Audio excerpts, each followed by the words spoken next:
I am so excited to show you our brand new exclusive Resin Rockers shaker coaster mold. That's right, a shaker coaster, you guys. We even built the channel to fill it with liquid. After you pour and cure, you're just going to take your shaker film and trace it using a weeding tool all the way around until you get a nice clean circle that matches the size of this mold.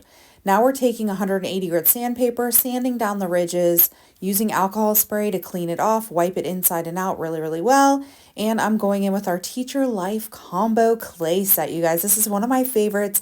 And how cute is this for a teacher's gift at the end of the year or for the holidays?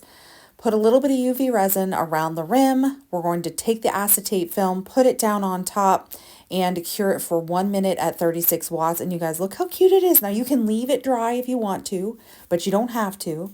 We are going to seal down that acetate shaker film with our original formula, and I'm just putting it in the middle, pulling it out to the sides.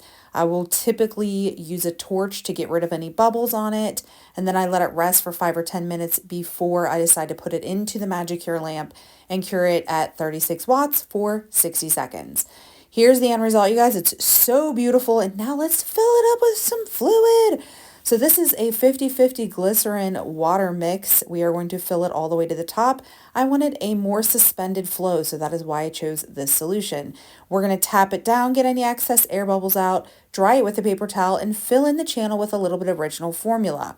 I'm now using a UV resin flashlight to cure the channel shut, and look at that. It is so freaking cute. Let's top it off for that glass-like finish, you guys. Sand it down, wipe it off with alcohol. Go back in. This is a trust the process, you guys. You're going to bring it back to life with this final coat, I'm telling you. So go ahead and put that down. We're going to follow the same process, torch it, and cure it slowly. Work your way up 6 watts all the way to 36 in increments. And you guys, look how cute this is. No one has this, you guys. It is absolutely adorable. And it is, look at this shine. I mean, this is the Resin Rocker shine that everyone knows and loves, that you cannot run from. It is absolutely beautiful. I cannot wait to see all the different versions you guys use making this. This is simply beautiful.